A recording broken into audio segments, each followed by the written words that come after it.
Ayan, dito na kami. Napapunta na sa amin sa loob. Mag-ano muna kami. Inquire.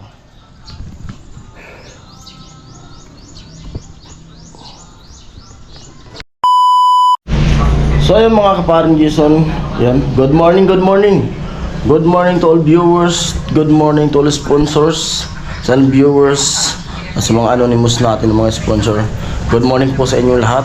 Ayan, araw ng Miyerkules ngayon, no? Araw ng Miyerkules? Oo, Miyerkules. Araw ng Miyerkules. At ngayon kami mag-aasikaso tungkol dun sa pagpasitiskan sa kanya. At lalapit kami dito sa mga pwedeng lapitan. Baka makabawas-bawas sa ating babayaran sa pag-CT-scan at saka hearing test. Yan. Para makabalik kaagad kami dun sa Maynila pag may result na. Yan po, abang-abang na lang kung ano yung magiging resulta nitong lakad namin ngayon. Yan. At maghahanap kami ng ospital na yung madali yung yung result na makuha namin. Sara na. Ayan, let's go. Ayan, dito na kami sa malapit sa Dabwa. Ayan. Bali, diretso muna kami sa ospital, sa may Tancholing Hospital, private siya, para magpa-quotation kami kung magkano yung CT scan at saka yung hearing test. Ayan.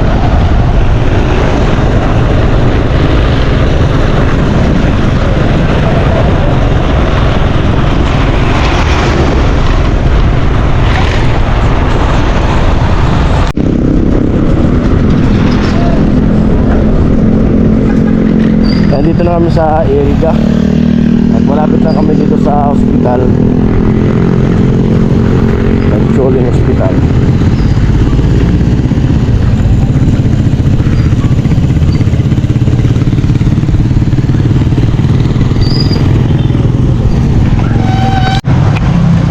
Nasa loob na si Ami.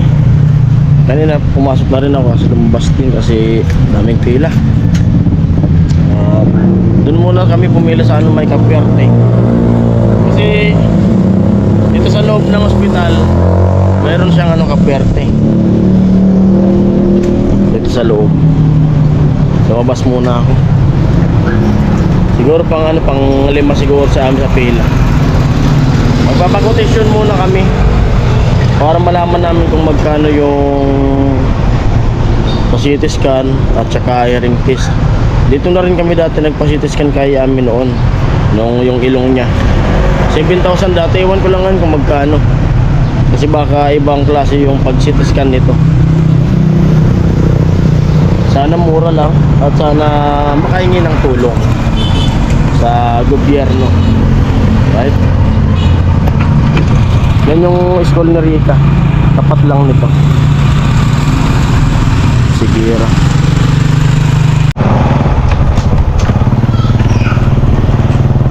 Ayan, galing na kami dito sa pangalawang ospital, dito sa may Lourdes. Naghahanap kami ng kung saan yung may hearing test. At pupunta kami sa pangatlong ospital. Naghahanap kami ng hearing test.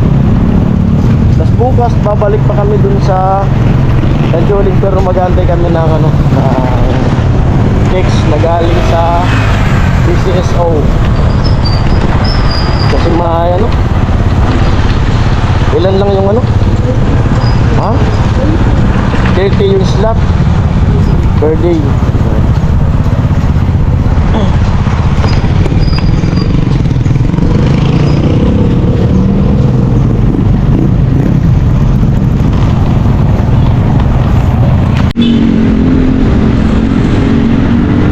Dito kami sa sentro ng Eriga.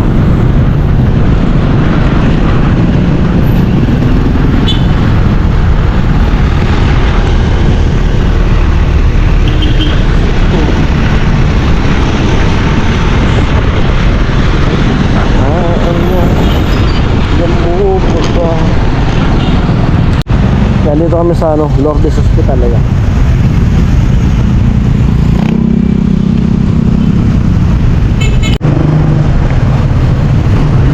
Ayan na si Ami. Galing na siya sa loob.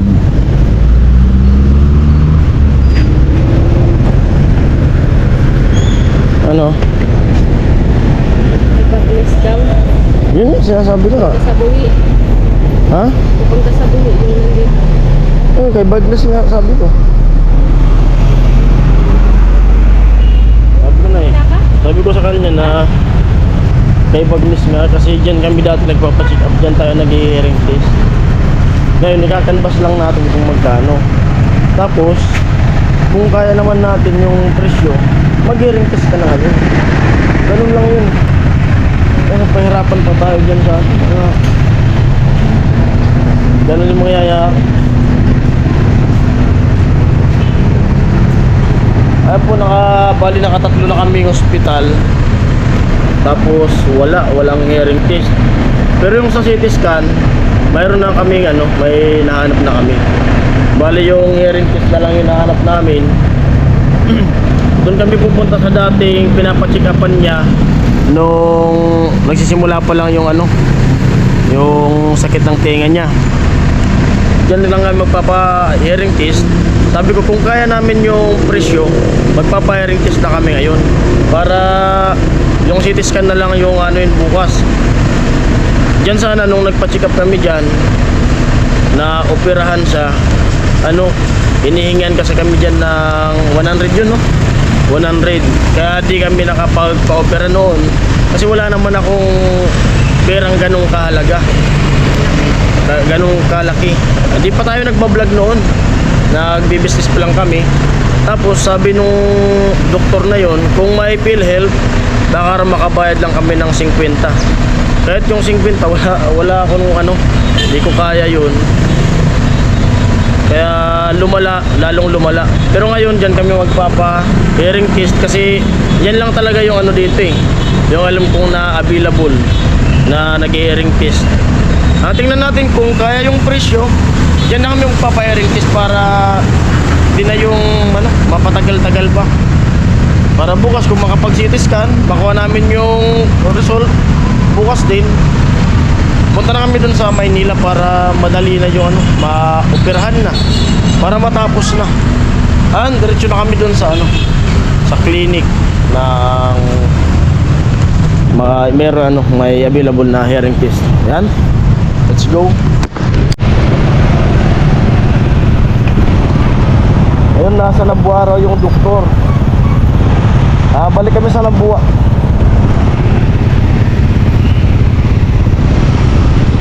Babalik tayo dito sa area mamaya. Babalik tayo. Bibili mo memory card.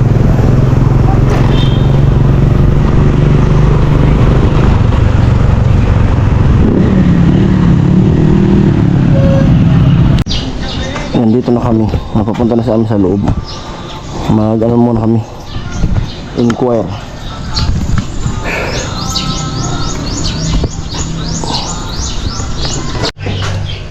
Ay mga kaparang Jason, nandito na kami sa bahay.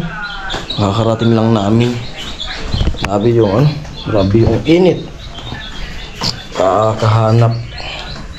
Time check natin ay 3:41. Si Ami pagdating ay pumasok agad sa loob. Kwarto, matulog. Bagsak. Tulog yung isa. Ako dito mag-i-edit. Gusto ko sanang matulog kaso mag-i-edit ako. Ayun yung resulta ng lakad namin ay bukas babalik kami para sa para dun sa kasi may lang 30 ata yun yung limit dun sa sa PCSO. Kasi lumapit kami dun sa Kaperte, tas ginawa nila ng paraan, nakaano pa kami sa PCSO. Tapos bukas na maaga raw magtitik sa akin yung PCSO, may ibibigay na code Kaya dapat, kasi dito sa amin, walang signal dito sa ano, yung SIM card. Pupunta pa ako doon, oh. Dapat bago mag alas 8, nandun niya ako. Abangan ko yung text sa akin ng PCSO para yung code na ibibigay ng PCSO. Tatawag sila yung doon sa ospital. Yung kapiyerte doon sa ospital, tatawagin nila ako kung ano yung code para ibigay ko sa kanila. Para naka-line up kami. Tapos, bukas ata malalaman yung CT scan. Bukas pa lang magsi-CT scan. Bago kami pupunta doon sa ano, doon sa DSW pa, DSWD. Pupunta pa kami sa DSWD. Kanuin muna ata yung ano, CT scan. Tulog kasi sa amin. Siya yung pag ganyan kasi ayaw niya akong pinapasabat-sabat. Basta bukas, tapos doon naman sa ano, doon naman sa hearing test na gagawin, pumunta kami doon sa mayroon, alam namin na ano, na hearing test. Kasi yung problema, ang hinahanap namin, mag-ano na lang sana, hearing test. Ang gusto mangyari nila, check up daw muna. May ano na nga kami, may check up na eh. Gusto kong sabihin, mag-check up muna bago mag-hearing test. Kaya sabi ko, may ano na nga kami, galing na kami sa ospital, may recommendation na nga eh, para hearing test.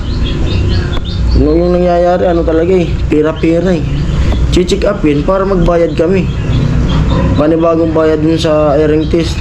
Kaya sabi ni Ami, tatawagan na lang namin dun sa Maynila.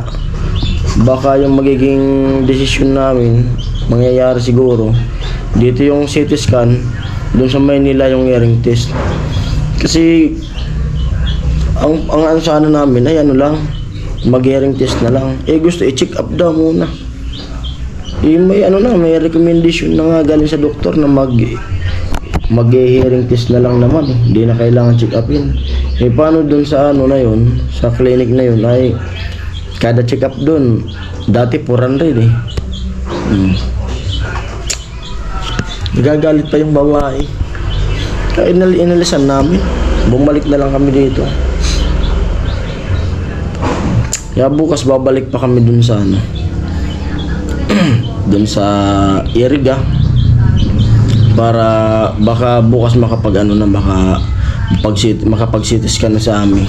At tingnan na lang natin kung ano yung magiging resulta na naman bukas. Basta yun, abang-abang na lang tayo kung ano naman yung magiging resulta bukas. Ayan, pasensya na po kayo at di pa ako makatulong na naman dun sa Pabay Project kasi kailangan ko tong asikasuhin. Tapos kung ano mangyari bukas, baka pati yung PhilHealth malakad na namin. Kasi ngayon di namin na ano, di na kaya ng oras yung PhilHealth. Makikita na lang natin kasi dapat bago kami makapunta ng Maynila, yung PhilHealth maasikaso namin dito. Yung indigency na siya. Di na namin babayaran yung dati niyang PhilHealth kasi marami yung babayaran dun. Ilang taon na na walang hulog. Yung may nag-advise sa amin na dapat daw indigency na yung gagamitin namin. Kaya nakakuha na naman kami ng indigency dito sa barangay. Baka kung alimbawa maka-CT scan bukas kung kaya ng oras, pati yung PhilHealth niya. Tapos kung makasikaso ko na yan, paano kaya mangyari bukas pala? May competition yung anak ko.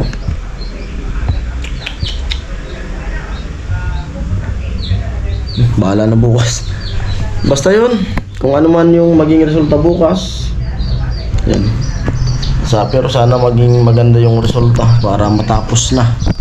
Para malaman na kung kailan kami babalik ng Maynila para maibigay na namin yung result. Grabe, antok, pagod, laban lang. Tatapos din to. Ayan, hanggang dito na lang vlog na to. At muli, pasensya na po sa mga sponsor na pag minsan wala ako doon tapos biglang babalik tapos wala na naman kasi may inaasikaso po ako. Salamat po sa lahat ng suporta. Ayan. Bye bye. Love you all. Mwah.